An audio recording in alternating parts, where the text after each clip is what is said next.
का स्वागत है। Thank you ma'am.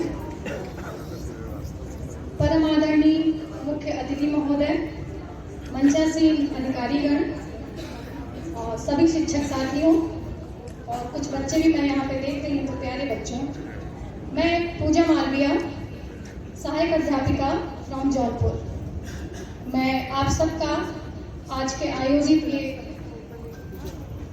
टीम उन्नयन द्वारा आयोजित मंडलीय शैक्षिक संगोष्ठी में अपनी तरफ से विद्यालय में किए जा रहे नवाचारों और जो मैं कुछ गतिविधियां कराती हूँ उन पर एक प्रकाश डालना चाहूंगी।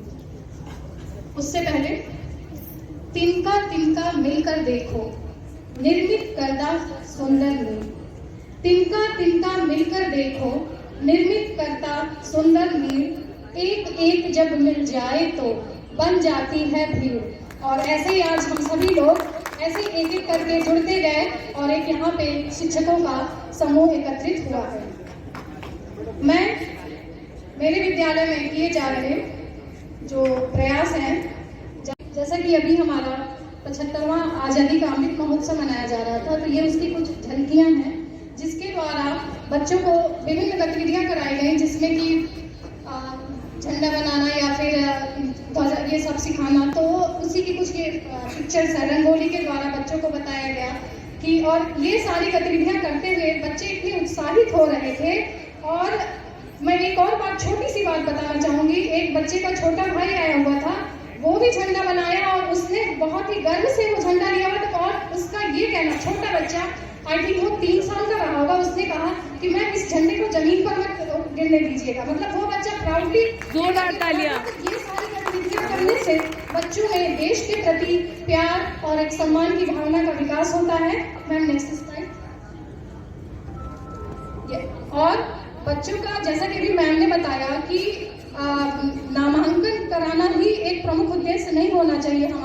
हमारा उद्देश्य होना चाहिए प्रमुख कि बच्चे विद्यालय में उपस्थित हो, और उपस्थिति के साथ साथ हम ऐसी किसी के स्कूलों में दे देते हैं, उसके बाद उनको आगे की पढ़ाई के लिए संघर्ष करना होता है।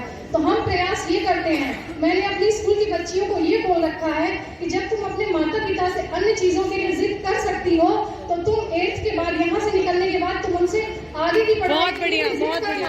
और अगर वो ना कराए एडमिशन में, तो कहना कि मैं खाना नहीं खाऊंगी, ऐसी आप जिद करिए, आप अपनी डिमांड लिखिए। बिकॉज हमारा देश तभी आगे बढ़ेगा जब हमारे देश की लड़कियां सुरक्षित होंगी और पढ़ेंगी।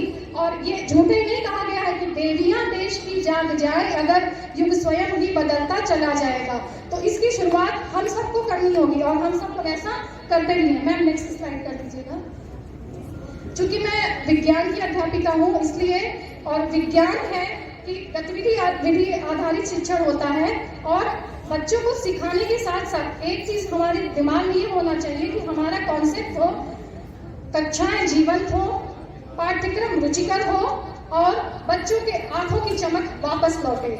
हमें अपने पाठ्यक्रम में ऐसी विषय वस्तुओं को शामिल करना चाहिए और उनको पढ़ाने के विभिन्न तरीकों को, जैसे हम ये प्रयोगों के द्वारा बच्चों को, उनके ऐसा नहीं है कि उनकी पुस्तकों में जो कंटेंट्स दे दिए गए हैं सीधे वो आप गतिविधियों के द्वारा करके सीखिए, और ऐसा हम लोग प्रयास करते हैं। Ma'am next.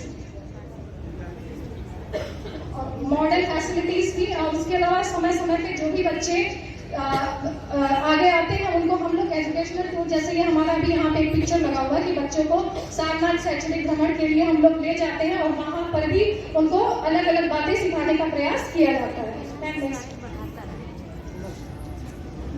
यस, और ये पिक्चर है जब हमारा देश कोरोना काल से जूझ रहा था, और उस समय हमारे पास एक चुनौती थी कि हमें उस पीरियड में, पैंडेमिक पीरियड में भी शिक्षा के कार्य को कैसे पूरा करना है। तो ये एक पिक्चर के द्वारा दिखाया गया कि कैसे घर घर जा करके बच्चों को शिक्षा उस टाइम पे दी गई। मैम नेक्स्ट कर दीजिएगा।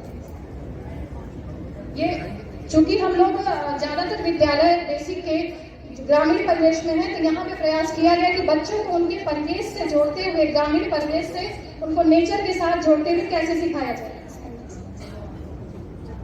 ये कुछ क्रिएटिव